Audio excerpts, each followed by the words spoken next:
Alright, so guys, welcome back to this channel. This morning, Aisha Yesufu was on Central News TV, and she gave a very she gave a breakdown analysis of what really happened in the Edo State election. She gave a very good analysis on what really happened in this just concluded Edo State election. So this morning they declared the winner. Yesterday, I was live on how APC rigged the election and how supporters, went out to protest and all that. And I also gave an analysis of, some of the results. And so far, so good. APC was actually winning with Labour Party on a distant head, position alongside PDP. So she gave an analysis of everything. She talked about the governor, she talked about how she talked about how it was a planned work and how they were distancing Labour Party for a reason. So, guys, I just want you guys to take a close look and also listen carefully to what she said in this video, because as I'm talking to you right now, when she made this video, she was in Edo State. That's to tell you that everything that she is saying is actually what happened. So guys, let you guys watch the video. But before then, if you are new to this channel, please do well to subscribe, like, and also drop a comment below. I'll see you guys in my next video. Make sure you drop a comment below. Yeah, so that is it. Hello, and thank you for joining me. Currently going to do an interview on News Central, and I decided that if I'm going to do the live anyways, let me just come live here. So you are the first to join. You're the only one right now. Thank you so much. It's a pleasure talking to you. And let's see how the interview goes. We're going to be talking about Edo elections anyways. And I will also do a video, like a comprehensive video of what I think. The Independent National Electoral Commission, INEC, has announced Monday who will be All Progressive Congress as the winner of the election. The victory is not just for Monday Who is also marks a significant comeback for the APC in Edo State. Recall that the APC lost power in Edo State in 2020 when the incumbent governor, Godwin Obaseki, defeated the PDP defected, to the PDP due to internal conflicts which stemmed from a fallout with his predecessor, Adams Oshiomhole. While Obaseki campaigned vigorously for Ighodalo of PDP, Oshiomhole played a crucial role in supporting Okwewulu during his campaign. As Oshiomhole celebrates the win, Obaseki has claimed that the electoral process was marred by impunity and reckless disregard for processes and law. Dear good people of Edo State, in the last few months, the various political parties have embarked on very rigorous campaigns to serve their respective candidates for the office of governor to the people of Edo State. Obaseki is talking about irregularities. Somebody that literally destroyed everything about democracy in Edo State. On the people PDP and APC, I've said it before and I keep saying it, they are the same. When this power is they are both a threat to democracy. It's not just a tragedy, but a travesty of democracy. Regrettably, the outcome of the September 21st governorship election appears to have done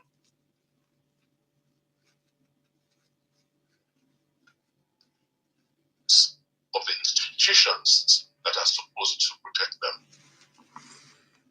Joining us now is the Nigerian political activist who was on ground to monitor the elections and will be giving us her own observations. We're talking about Aisha Yesufu. Good morning. Thank you very much for joining us. Hello, good morning, and thank you so much for having me. All right. You're in Benin City and you follow the elections closely. The governor says that it's a travesty. He says that the will of the people has been snatched. From what you observed, did it look like that? And, what are your thoughts about the elections in Edo State? Yeah, it looked like that. But the thing is that both the APC and the PDP partook in that travesty. And the only reason why Obaseki is coming out to talk now is because he was outbidded and outrigged. That's just, in essence, what happened. Just to quickly talk about the fact that I'm really surprised at the fact that Governor Obaseki is talking about, democracy and democratic principles when he, in his 8 years, in government knows what he has done. It's not yet 8 years, almost 8 years in government knows what he has done in terms of, shredding everything about democracy. We see what he did with the state houses of assembly when he refused to swear in 4 of them. We see what he did with the impeachment of his deputy, governor. We saw what he did also by refusing to swear in 3 out of the 8 justices that he was supposed to have sworn in. But let's put that aside. Focusing on the elections that happened. In the words of Olumide Akpata, on the 21st of September 2024, it wasn't an election that happened. It was a bidding war. And this bidding war was done by both APC and PDP. We saw outright open buying of votes. We know that both the APC at the national level and the PDP at the state level have impoverished the people. They have ensured that poverty has become the portion of the people, and they weaponize that poverty to be able to buy votes cheaply. We saw a situation whereby both of these parties on either side of them, because like I said in one of the tweets that I did, if you take the result of some of the APC results, and if you look at the result sheet from where APC is strong or where PDP is strong or something like that, you see it's almost a mirror image of each other, where you're having almost 90% of voters coming out. You're having high numbers, and then you're putting 1, 0, whatever, for Labour and the other things. So they came together. APC and PDP are the same party. Let's not mix word about it. Obaseki, I'm sure, is already probably picking up his form to go back to APC and become one of that big family that he is. Philip Shaibu yesterday was just in PDP. Now he's celebrating the fact that APC has won. And so, yes, there was that. There was also voters' apathy. A lot of people, did not come out. The turnout is abysmally low in terms of physical presence, in terms of going around the polling unit. But when you come to the paper, the turnout is something else. We're seeing 90-something% turnout in some of the result sheets that are out there. And I give you one example. There was one, I can't remember the polling unit precisely now. It said about 1,008 voters are registered at that polling unit. And guess what? 1,006 came out to vote, and 1,004 voted for APC, and then 2 voted for PDP, according to this result sheet, this questionable result sheet, and there was nothing for the state. That's almost like 99 or almost like 99%, voters turnout. Where do we ever have that in Nigeria? Where do you ever get that happen? Especially this particular time where there was so much apathy. A lot of people didn't turn out. And one of the things I would say to the people that didn't turn out is congratulations. They used your ballot paper, because if you're registered, ballot papers will be sent in and they'll be used, and they were able to use it to rig. I mean, so we spoke with, representative from Yaga Africa this morning, and one of the things that she mentioned, along with, report on ground, was that the vote buying, wasn't just with the 2 major parties. They also accusing the Labour Party of vote buying. So is this true from what you observed? No, absolutely not. And why I will tell you that it's not true. If we were going to engage in vote buying, definitely there's no harder. We didn't have enough money to have paid people 100,000 at Olumide Akpata's polling unit. While he was there, and this was something he has also mentioned, while he was there, the vote buying was going on. And he knew one of the supporters would come to him like worried, at least let there not be shame. He was like, no, whatever, we need to see what things are. He's not going to partake in that criminality. If we're going to buy votes, definitely we would have bought out the votes and show up the numbers and really have that good fight that everyone was going to fight. But that's not factual. Let her recheck again and see the people who partook in vote buying, and it was APC and PDP. It's there. The police have caught some of their people out there that partook in this, both on both sides. So there's no vote buying that came from Labour Party. Okay, and the Labour Party as well, I think it was very shocking to see the disparity between, or the difference between the numbers that have been, said to be the numbers for the PDP, the APC, and the Labour Party with about 22,000. Did this come as a shock? And, what steps would the Labour Party be taking regarding this? So the thing is this, I love the way you put where it says said to have come, because that's just what it is, said to have come. This election, this Edo election, I can tell you that it's not just about a gubernatorial election. It's about the two what do you call it? The two Siamese twins that we have, APC and PDP, and an idea of a third force, of another party daring to be an opposition. So as far as they are concerned, whatever that can be done to kill any notion of third force will be done to kill any notion of third force. If they have to come together, if they have to share the votes, okay, you're stronger, we'll take this, you take that, because they did that also with the 2023 presidential election, which came as a shock to them, the way people came out and stood out. So it's not about the party itself, that, the party didn't have what it was supposed to have. This is the fact that there are two parties who believe that the only people who are supposed to stand for election are the people that they put forth, whether they are good or they're not good. And Nigerians must always remain at the point where they are choosing the lesser evil, or between the devil and the Red Sea. They want Nigeria in that perpetual state so that they can continue to give the incompetence they want to give. And you are forced to go from one of them or the other. And they know they can move fluidly. They know. Of course, watched all of this happen. Would you be expecting Labour Party to go to court to challenge the credibility of the election? Well, I think that will be for the party to decide itself whether they're going to do that, and for the candidate to decide itself. But I think best for me as a Nigerian citizen, I think it should worry every one of us, the electoral process that we have right now and what is going on. And for me, let me just add something also to say that we saw what happened in Imo State, where violence and intimidation was used, and APC did the same thing. We saw what happened in Kogi State, where violence and intimidation was used, and APC, got to put its result the way it wanted to put it. We saw the fact that result sheets had been written. Even in this election, there were quite a number of places in Edo State where the people were caught with already result sheets that were already filled. These are places where the incumbents were already APC. Now coming to PDP, to Edo State, the incumbent is not APC, it's PDP. So there was a grand power, and the federal might and the state might were warring at each other, and they probably saw that intimidation and violence was not going to work, and then they went through the route of vote buying, massive vote buying. We have Ondo election coming up, we have Anambra election coming up. We've already seen the menu, the blueprint that APC has on ground.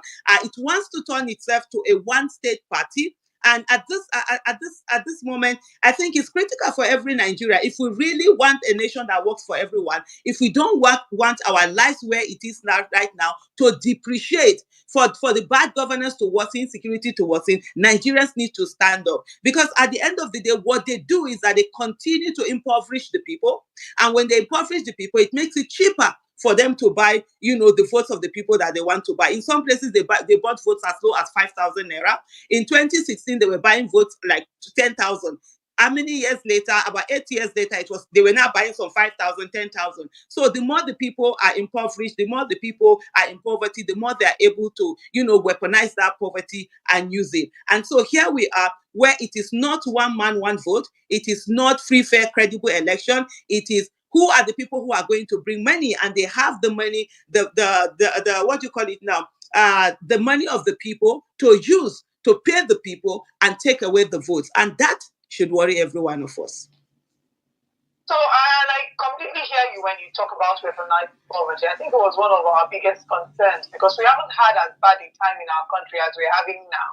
And if buying votes or vote buying has been in existence for years, we wondered if, we're not surprised that this year wasn't an election.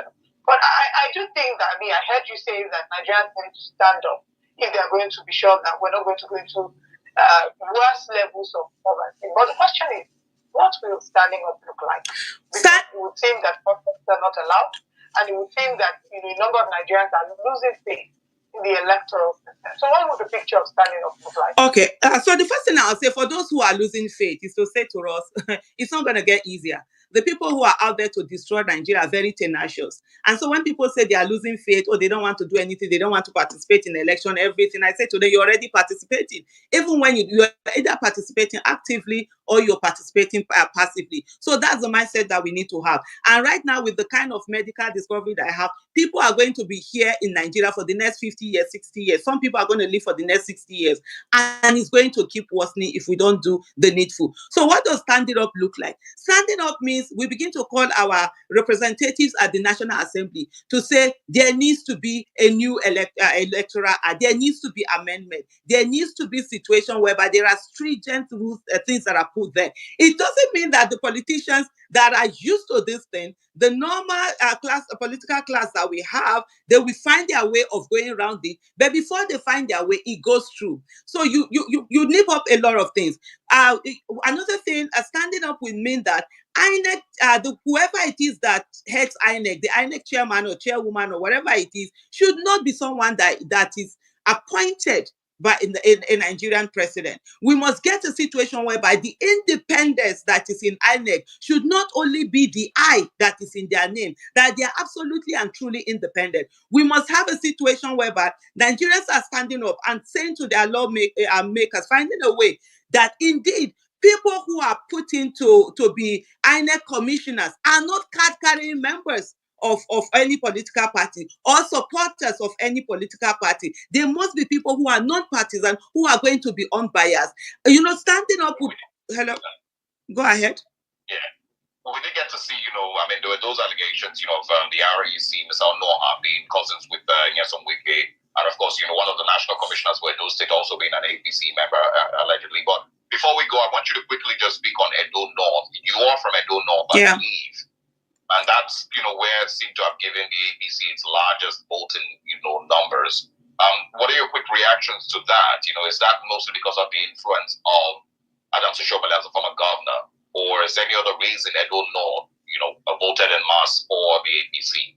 So in the case of Edo North, something went on. First of all, I'm ashamed of the fact that there was massive, vote buying. People were selling their votes. And then there is that influence of Adam Soshomole, where he has kept the people, sort of like oppressed and continues to use that power, that undue influence negatively. The other thing also is the fact that Governor Obaseki, the deputy governor, I think the court have restored him now. Philip Shaibu is from Edo North. And PDP, knowing fully well that the Edo North was not even on the ticket of the PDP and APC, on their ticket. He did everything. He impeached him in such a manner that democratic principles were not adhered to. And so, first of all, this is someone, you don't have Edo North on the ticket. You decided that you were going to impeach the person that they had there. Of course, there were going to be anger.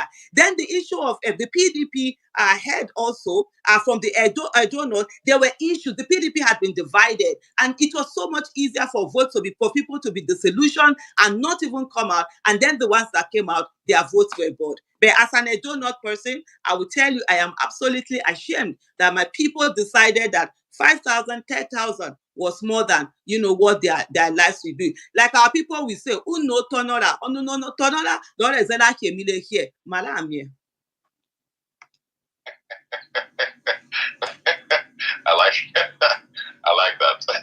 Please, can you help us translate that before you go? Well, I said it's like when they say their mouth was itching them, scratching them, and because of that, they decided to sell their future for 5,000, 10,000. We will see how it goes.